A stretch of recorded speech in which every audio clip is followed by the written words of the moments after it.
Paris est à vous, l'émission qui donne le meilleur de la région capitale. Karine Vergnol sur BFM Business.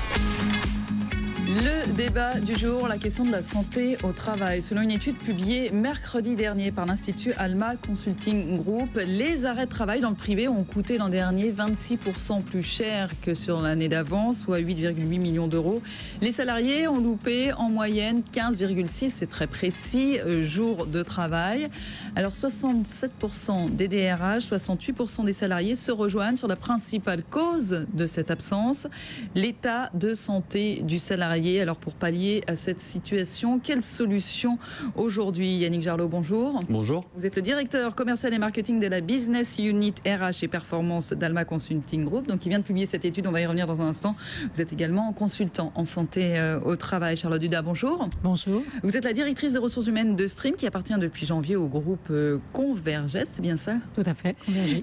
Convergys, société spécialisée dans le secteur d'externalisation pour les entreprises. Vous présidez la commission santé au sein de l'ANDRH. Vincent Lafour, bonjour. Bonjour. Vous êtes le dirigeant de la société Car Labs, créée en juin dernier, et vous venez de lancer, là c'est tout récent, le chèque santé qui s'apparente au chèque déjeuner. C'est le premier titre prépayé dématérialisé de prestations santé. On va y revenir dans un instant. Jean-Yves Larour, bonjour. Bonjour. Directeur de la communication de Harmonie Mutuelle, qui a publié là aussi la semaine dernière. On avait grosse publication d'études avec l'Institut de conseil Via Voice, les résultats d'une étude sur l'importance de la santé pour le bien-être des salariés dans l'entreprise. On va commencer par les questions d'absentéisme, si vous voulez bien, Yannick Jarlot. Justement, pourquoi tant d'absentéisme? Je le disais, 67% des DRH, 68% des salariés se rejoignent pour dire que la santé au travail, c'est l'une des raisons phares de cet absentéisme. Alors oui, la santé au travail est une des raisons du niveau d'absentéisme. Après, il ne faut pas oublier qu'en matière d'absentéisme, en général, vous avez 85% de l'absentéisme qui est lié à l'état de santé, à l'âge des collaborateurs, donc, et à tous les aspects de maladie ordinaire. Et vous avez 25% d'absentéisme qui est ce qu'on pourrait appeler d'origine professionnelle, c'est les accidents de travail, les accidents de trajet et les maladies professionnelles. Donc voilà quelle est la bonne répartition. Après, on a aujourd'hui dans le baromètre d'Alma Consulting Group un taux d'absentéisme de 4,26%. C'est un taux qui est élevé, même s'il a noté un léger tassement par rapport aux années précédentes, à l'année précédente. Pourquoi un absentéisme aussi élevé? C'est certainement un signe du niveau d'engagement aussi des collaborateurs, parce qu'il ne faut pas oublier que l'absentéisme, c'est certainement le meilleur indicateur du niveau d'engagement des salariés dans l'entreprise. Et alors justement, pour la première fois, vous avez interrogé des RH et salariés sur les solutions permettant de prévenir cet absentéisme. Alors bien sûr, si on ne parle pas de santé, il y a la question des crèches, de la formation, il y a aussi la question de la sécurisation des machines. Les DRH, ils misent eux plutôt sur l'échauffement avant une prise de poste, sur l'ergonomie du poste de travail. Les salariés plébiscitent eux l'incitation financière. On sent déjà qu'on ne parle pas tout à fait le même langage. Alors effectivement, dans leurs réponses, les DRH ont une vision assez globale. Ils évoquent à la fois des actions qui sont liées aux conditions de travail, ils évoquent des actions qui sont liées à l'organisation du travail, l'organisation des équipes, les horaires, l'aménagement du travail. Ils évoquent des actions aussi liées au management, à la reconnaissance financière ou à toute forme d'autre reconnaissance des salariés, et puis tous d'autres aspects de gestion RH. Donc ils ont une vision assez large. Les salariés, quant à eux, ont beaucoup mis l'accent à la fois sur l'action de conditions de travail, d'organisation du travail, notamment ils plébiscitent le fait qu'on les fasse participer à ces aménagements, donc c'est une première chose. Et puis effectivement dans l'étude, ils sont plus de 80% à penser que des incitations financières pour une juste récompense de ceux qui sont présents et absents, c'est une bonne chose. Les DRH qui ont essayé et les DRH que nous accompagnons dans nos missions de conseil montrent que ça ne fonctionne pas si facilement que ça. Oui, tout de suite j'ai envie de vous faire réagir, Charlotte Duda, sur cette question de l'investissement financier. Finalement, c'est l'histoire de la carotte et du bâton, si on est bien présent, etc. Et vous en pensez quoi? Alors moi, je pense que l'entreprise doit s'engager elle-même dans des investissements financiers de long terme. Parce que parler de la question de la santé, c'est parler de la santé en général, des liens entre santé publique, puisque vous l'avez évoqué, la large majorité des absences sont liées à des situations de santé personnelle, ce qui ne veut pas évacuer les problèmes endogènes et propres à l'entreprise. Donc investir, oui, mais accepter de s'investir sur un long terme, dans un lien de participation avec les partenaires sociaux, bien sûr, mais les salariés également. Et cette question de l'incitation financière, c'est-à-dire aux bons élèves, ceux qui sont plus présents, Ça, sincèrement, je rejoins la remarque de monsieur. Ça marche à court terme, ça ne marche pas à long terme, puisque les problèmes de fond ne peuvent pas se résoudre de cette manière. Maintenant, c'est évident que quand on donne une gratification à quelqu'un, il est toujours content de la recevoir. Je veux dire, il ne faut pas non plus négliger l'impact incitation financière. Mais ce n'est pas la solution. Jean-Yves Laroure, donc je parlais de votre étude publiée la semaine dernière. Alors, il y a un point sur lequel tout le monde est d'accord, c'est l'immense majorité des salariés comme des DRH estiment effectivement que l'état de santé des salariés dans l'entreprise est plutôt bon ou très bon. Jusque-là, tout le monde est d'accord. C'est après que ça se complique. Un petit peu. Ils n'ont pas la même... Salariés et dirigeants DRH n'ont pas la même perception de ce qui est fait pour la santé des salariés dans l'entreprise. Oui. Mais déjà, premier constat, les DRH, mais les dirigeants d'entreprise au sens large, à peu près 90% d'entre eux pensent que l'entreprise est un lieu légitime pour faire de la santé en entreprise. C'est quelque chose d'assez cohérent. Et finalement, il n'y a qu'un salarié sur deux qui se dit informé des dispositifs de santé dans l'entreprise. Donc c'est vrai qu'il y a ce chasme un petit peu entre la réalité affichée des entreprises et la réalité ressentie par les salariés. Au niveau des attentes fortes, c'est évidemment l'accès à une complémentaire santé, l'accès à des actions diverses et variées. Mais c'est vrai que d'un côté du monde des dirigeants d'entreprise, il y a le constat et des actions faites, et puis du côté des salariés, l'envie d'en savoir plus, l'envie d'être informé et de savoir ce qui se fait dans son entreprise très concrètement. Ça dépend de la taille des entreprises. On n'a pas la même vision quand on est en TPE, PME ou dans un grand groupe. Oui, il y a une différence forte dans la taille des entreprises, évidemment. Il y a aussi des problématiques. L'accès à l'information dans une toute petite entreprise, elle est quand même plus simple, puisque c'est du relationnel. L'accès à la problématique de stress au travail est plus complexe quand on est dans une grosse entreprise, parce que c'est là qu'on parle d'objectifs, d'enjeux, de possibilités de rachat, de fusion, etc. Donc on voit bien qu'au niveau de la petite entreprise, il y a un besoin d'information qui est tout à fait logique et tout à fait, on va dire, dans une entreprise de petite taille. Et par contre, dans la grosse entreprise où il y a plus de choses qui se font, l'accès à l'information est plus complexe et la tension au travail est plus importante. Charlotte Duda, quand on est des RH, quels sont les moyens, quelles sont les actions que l'on met en œuvre pour la santé des salariés ? Alors je dirais que la première démarche, c'est une démarche de conviction de nos comités exécutifs et nos comités de direction, parce que c'est quand même extrêmement important de sensibiliser l'ensemble des équipes de management à ces problématiques de santé, comme ayant un lien direct tant pour la santé globale de nos collaborateurs, prenant en compte des situations personnelles, puisqu'on parle beaucoup ces derniers temps de la problématique spécifique des aidants, avec toutes les difficultés donc de déficit de structures de garde pour nos collaborateurs et pour les personnes en grande souffrance.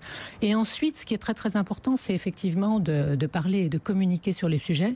Donc ça fait quelques années que l'on commence véritablement d'aborder ces questions de manière frontale, claire et sans ambiguïté dans nos entreprises. Et c'est vrai qu'on est un petit peu déçus de voir que malgré les investissements qui se font depuis maintenant un peu plus de 6 ans avec l'ANI, depuis l'ANI entre autres, malheureusement on ne voit pas les chiffres descendre pour le moment. Mais j'insiste sur le fait... Vous avez l'impression effectivement que les salariés ne reconnaissent pas le travail qui est fait de votre côté ? Non, je pense pas. Non, je pense pas. Je crois pas que ce soit les uns contre les autres, etc. Je pense que c'est véritablement peut-être un travail de conviction beaucoup plus profond, beaucoup plus long, pour permettre à chacun de comprendre en quoi il est concerné par une problématique globale comme celle-là, parce qu'il y a une grosse différence entre quelqu'un qui est par exemple absent pendant plusieurs années de manière continue, quelqu'un qui a une absence longue de manière ponctuelle dans sa vie personnelle, et puis des personnes qui ont des problèmes récurrents, et aussi des salariés, heureusement, qui n'ont jamais de problème d'absence. Donc c'est vrai que selon les typologies d'absence et de liens avec l'absence pour raison de maladie, il va y avoir une perception très très différente. Donc c'est pour ça que le débat est important, et le débat avec les managers. Parce que c'est vrai que c'est pas toujours évident de prendre en compte les problématiques propres à nos collaborateurs, qu'elles soient endogènes, propres à l'entreprise, mais ça je dirais qu'à la limite c'est notre directe responsabilité et c'est vraiment à nous de nous y attaquer et de convaincre que toutes les questions liées aux maladies chroniques, la prise en charge des maladies chroniques, le retour après de très longues absences, l'accompagnement de nos salariés qui ont des problématiques d'aide, de conjoints, d'enfants ou de compagnons à domicile. On voit qu'il y a eu un effort de fait avec l'histoire de la possibilité de cumuler des congés propres à des collègues, mais je dirais que ça n'est qu'une petite solution. On est loin des solutions de fond, et là aussi les caisses de prévoyance et les organismes de prévoyance peuvent nous aider dans cette démarche. Yannick Gerlot, effectivement, il y a cet aspect-là, une fois qu'on est devant le fait accompli, si j'ose dire, en face d'une personne malade ou accompagnante, il y a le côté préventif aussi pour prévenir cet absentéisme et donc ces questions de santé. Est-ce que ça s'est assez mis en œuvre ? Alors, Ce qui est compliqué en matière de santé au travail, c'est que si on veut avoir des résultats, comme vous l'évoquez, il faut mettre en place des actions qui sont des actions en profondeur, des actions qui vont toucher à l'organisation du travail, aux conditions de travail, à l'infrastructure parfois de l'entreprise. Donc pour mettre en œuvre toutes ces actions, il faut beaucoup de volonté. Et au plus haut de l'entreprise. Et parfois, on va au plus simple, on met en place des actions, des petites actions mécaniques en espérant qu'une incitation financière va faire le nécessaire pour nous et on n'a pas de résultat. Donc c'est vraiment ça qu'il faut prendre en considération, c'est que c'est difficile pour améliorer la santé au travail dans l'entreprise et il faut mettre en place des actions avec une très forte volonté. Mais il n'y a pas de fatalité en matière d'absence, il n'y a pas de fatalité en matière de santé au travail. Dans nos missions de conseil et dans le baromètre d'Alma Consulting Group, on interroge les DRH sur avez-vous mis en place un plan d'action, et 3 DRH sur 4 qui ont mis en place un vrai plan d'action ont eu des résultats significatifs. Jean-Yves Laroure, justement en termes de prévention, quand vous avez interrogé avec Via Voice Harmonie Mutuelle les salariés et les DRH, alors les salariés eux attendent des mesures pour lutter contre le stress au travail. Majoritairement les dirigeants, pour eux la priorité c'est le défibrillateur. Donc effectivement il y a un problème là. Oui, en fait, il y a une grande convergence, mais c'est vrai que quand les chefs d'entreprise ou les dirigeants d'entreprise disent des actions concrètes sont mises en place, ils citent le défibrillateur. C'est vrai que c'est pas facile à prononcer. Défibrillateur, voilà. Ça y est. Mais c'est vrai que pour le salarié, lui, il souhaite avoir la complémentaire santé, des accès à la prévention. Donc il y a des choses plus globales, on va dire. Mais c'est vrai que globalement, aujourd'hui, salariés et chefs d'entreprise, tous les deux partagent le même constat. Pour le chef d'entreprise comme pour le salarié, globalement, les gens ont bien conscience qu'il n'y a pas de logique d'intérêt particulier ou d'intérêt général. La santé du salarié, c'est la santé de l'entreprise. Et globalement, 70% des salariés, pratiquement 80% des dirigeants d'entreprise disent que finalement, ça a un effet direct sur la productivité. Parce que ça diminue l'absentéisme, ça diminue le stress au travail, ça fluidifie les relations sociales. Et donc, l'investissement dans la santé, c'est un investissement pour l'intérêt général dans l'entreprise, mais c'est aussi très concrètement un investissement pour la productivité de l'entreprise. Je crois qu'il y a quelques mois, il y a eu une étude européenne qui disait en investissant 1 euro dans la prévention et la sensibilisation, l'entreprise génère un bénéfice net de plus de 13 euros. Donc effectivement, on voit l'intérêt. Vous parlez depuis tout à l'heure de la complémentaire santé, on va y venir parce que c'est un Français sur 3, couvert ou non par une mutuelle, qui renonce aux soins par manque de moyens. Alors on va y venir avec les uns et les autres. Effectivement, il y a peut-être des soucis ou des problématiques de ce côté-là. Et du coup, vous avez voulu répondre à cette problématique. Vincent Dafour, vous venez de lancer donc avec Car Labs le chèque santé. C'est le chèque restaurant de la santé, c'est ça l'idée? L'idée est celle-ci, effectivement. Nous avons lancé le premier titre prépayé dédié aux prestations de santé, essentiellement préventives, en se basant sur ce constat que vous venez de citer, c'est-à-dire un Français sur 3, couvert ou non par une mutuelle, renonce aux soins par manque de moyens. Nous avons souhaité inviter les entreprises, à travers leur comité d'entreprise ou en direct, à participer au financement de la prévention santé de leurs salariés, puisque comme le disait monsieur, la santé des salariés fait la santé de l'entreprise. On touche ici au principal capital immatériel de l'entreprise. Et donc vous traitez avec qui? Ça s'adresse à qui? Alors nous traitons avec les entreprises, les comités d'entreprise, mais également avec les mutuelles et les assureurs. Le dispositif s'adresse aux salariés des entreprises par ces biais-là, mais nous traitons également avec des services sociaux, des associations de patients, des fondations hospitalières, de manière à ce que justement Chèque Santé soit accessible à tous. Donc très concrètement, on va se renseigner si notre entreprise a pris les chèques santé, comme savoir s'il a pris les tickets resto finalement, et grâce à ça, en tant que salarié, on va bénéficier de quoi? Comment ça va marcher? Alors, vous pouvez effectivement vous renseigner. En l'occurrence, on a lancé le dispositif le 1er septembre dernier. Donc voilà, tout le monde n'est pas concerné encore. Tout le monde n'est pas encore concerné, d'autant que la mise effective sur le marché se déroulera à partir du 1er janvier 2015. Donc vous pourriez potentiellement accéder au chèque santé à partir du 1er janvier 2015. Le fonctionnement va être très simple. En accord avec les partenaires sociaux, l'entreprise pourra définir un budget annuel consacré à chacun de ses salariés. Les salariés salariés pourront également bénéficier du titre chèque santé et de crédit en chèque santé, puisque comme vous l'avez exposé, le dispositif est dématérialisé, par l'intermédiaire également donc de leur mutuelle ou de leur assureur. Et vous pourrez donc l'utiliser librement auprès des professionnels de santé affiliés à notre réseau. Et donc qui sont des professionnels de santé diplômés d'État. Voilà, c'est ça. Donc on pourra payer notre kiné, notre ostéo, le dentiste, que sais-je, avec ces titres. Effectivement, en tout cas, ce qui manque, ce qui n'est pas remboursé par la sécurité sociale, c'est bien ça?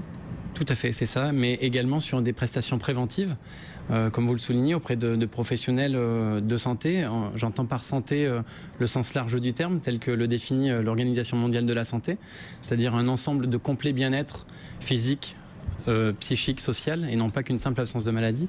Donc vous pourrez également bénéficier de ce titre auprès de vos professionnels sur la prévention santé. Charlotte Dudas, vous en pensez quoi pour vous? Est-ce que c'est une réclamation, une question qui revient souvent, cette question aussi de la complémentaire santé en entreprise? Alors, personnellement, dans l'entreprise, nous ne sommes pas concernés par cette problématique. Maintenant, ça touche le problème de la différence entre les entreprises, puisqu'elles ne sont absolument pas toutes sur le même pied d'égalité en matière de capacité de proposer des services, des actions et de mener des opérations au sein même de l'entreprise. Donc c'est pour ça que les groupements d'entreprises sont des démarches que nous avons véritablement, pour lesquelles nous avons milité depuis des années, et aussi un travail fort d'implication, puisqu'on parlait de prévention au niveau des territoires, puisque les problématiques de transport, les problématiques de logement, liées souvent aux problématiques de transport, sont extrêmement importants, et les problématiques de mode de garde. Donc c'est vrai que l'équipement des territoires a aussi un lien extrêmement fort entre une problématique de présentéisme et une problématique d'absentéisme. Jean-Yves Laroure, la complémentaire santé, essentielle pour 41% des salariés et 59% des dirigeants du privé. Oui. Donc pour vous, c'est une véritable question aujourd'hui, qu'elle soit sous forme de chèque santé ou sous forme classique. Clairement. En fait, le pourquoi de cette étude aussi, c'est l'ANI, l'accord national interprofessionnel, va faire que la complémentaire santé va être généralisée à tous les salariés d'entreprise au 1er janvier 2016. Donc pour nous, mutuelles, c'est une avancée majeure en termes de solidarité, puisque tous les salariés auront accès à la complémentaire santé. Et donc, ce que vous évoquiez tout à l'heure, que certains aujourd'hui renoncent à des soins, là, ça garantit l'accès à la santé de qualité. Donc pour nous, c'est une avancée majeure. Pour autant, on sait bien que ça va se passer en 2016. Comment ça va évoluer? On voit bien qu'il y a des initiatives ici ou là, des chefs d'entreprise, des PME, des grands groupes, des partenaires sociaux. Et donc l'idée, c'est effectivement de voir ensemble avec eux comment on peut trouver des solutions pour mettre en place des préventions, pour savoir ce qui est attendu par les salariés comme pour les chefs d'entreprise. Parce que la complémentaire santé, c'est pas que l'assurance santé, c'est toute une action autour d'avoir facilement accès à des réseaux d'opticiens, à des réseaux d'audioprothésistes, à des réseaux de soins, à des réseaux de prévention. Tous ces éléments qui accompagnent simplement le seul fait de rembourser des dépenses de santé. J'ai une question là qui m'est venue en vous écoutant. La question de la santé au travail, c'est la question aussi des visites médicales. Témoignages. On a toujours l'impression que c'est un peu fait rapidement, qu'on n'en a pas assez, etc. C'est pas donné à tous. Je vous vois hocher de la tête. Je sens que j'ai levé un lièvre. Charlotte Dudas, est-ce que véritablement les visites médicales en entreprise jouent leur jeu? Les visites médicales sont importantes quand elles ont un lien direct avec la situation professionnelle. Parce que ça permet d'ouvrir un débat avec le médecin du travail, ça permet aux médecins du travail et aux équipes de médecine du travail de venir dans l'entreprise et de travailler sur les problématiques de poste de travail ou de s'investir dans des chantiers, soit d'aménagement, soit de groupes de réflexion, prévention des risques psychosociaux, etc. Mais il y a un point très très important qui est aussi le lien avec le médecin traitant, puisqu'on voit bien que dans les arrêts pour motif, pour raison de maladie, il y a énormément d'arrêts qui sont liés à la situation personnelle et pas direct du travail. C'est vrai que l'entreprise est démunie. Donc c'est vrai que ça, c'est un rôle extrêmement important des médecins du travail qui peuvent, eux, ouvrir un lien et ouvrir un débat. Mais pour revenir à la faiblesse vécue par beaucoup de salariés et de l'intérêt de la visite médicale, c'est vrai, comme on a quasiment tous un médecin traitant, c'est plutôt le rôle du médecin traitant et le rôle du médecin du travail aujourd'hui. En tout cas, c'était la volonté du ministère du Travail, c'était de lui donner plus un rôle de conseil. Et là, je pense que c'est important d'insister sur le fait aussi qu'on oublie que les dirigeants et les équipes de management n'ont pas toujours une bonne compréhension des problématiques de santé. Je disais tout à l'heure, les maladies chroniques, par exemple, c'est très compliqué. Les maladies professionnelles aussi, de bien comprendre le lien entre le métier qu'exercent mes collaborateurs et les problématiques de santé, et surtout comment les prévenir, encore une fois, sur la durée. Donc là, je crois qu'il y a un rôle très très important des médecins du travail qui devrait, de mon point de vue et de notre point de vue, être développé. On est bien d'accord, Yannick Gerlot, quand on a des visites mais tous les 2 ou 3 ans, dans le meilleur des cas, qui ne sont pas forcément, vous en parliez à l'instant, Charlotte Dudas, appropriés au poste que l'on occupe, il faut aller plus loin, ou alors, tant pis, on laisse ça de côté et on laisse tout, effectivement, aux médecins traitants. Ah non, je crois qu'il faut que l'entreprise s'approprie aussi la santé de ses collaborateurs.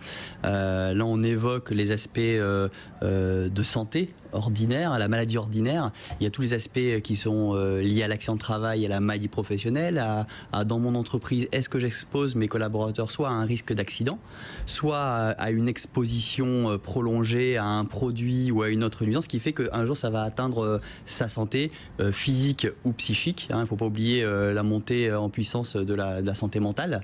Donc je pense qu'il faut vraiment qu'on s'approprie ça. Mais c'est difficile pour l'employeur. Vous avez tout ce lot des petites entreprises pour lesquelles le chef d'entreprise ne se sent pas armé pour ça.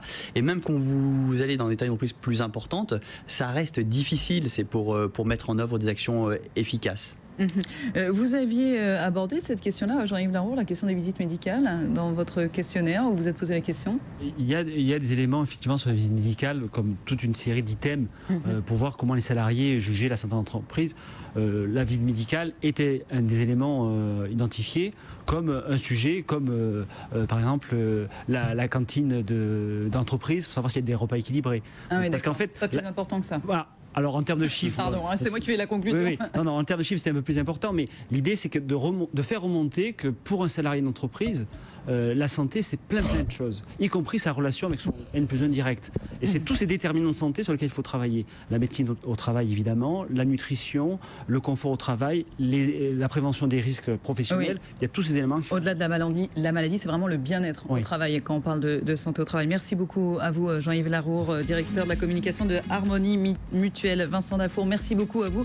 On rappelle que vous venez donc de lancer les chèques santé pour tous ceux qui aimeraient se renseigner. Charlotte Dudas, merci beaucoup à vous, directrice des ressources humaines de Stream, et Yannick Gerlot, directeur commercial et marketing de la business unit RH et performance d'Alma Consulting Group. Merci beaucoup à tous les quatre. Restez avec nous, Paris est à vous. Continue dans un instant sur BFM Business, juste après un nouveau journal.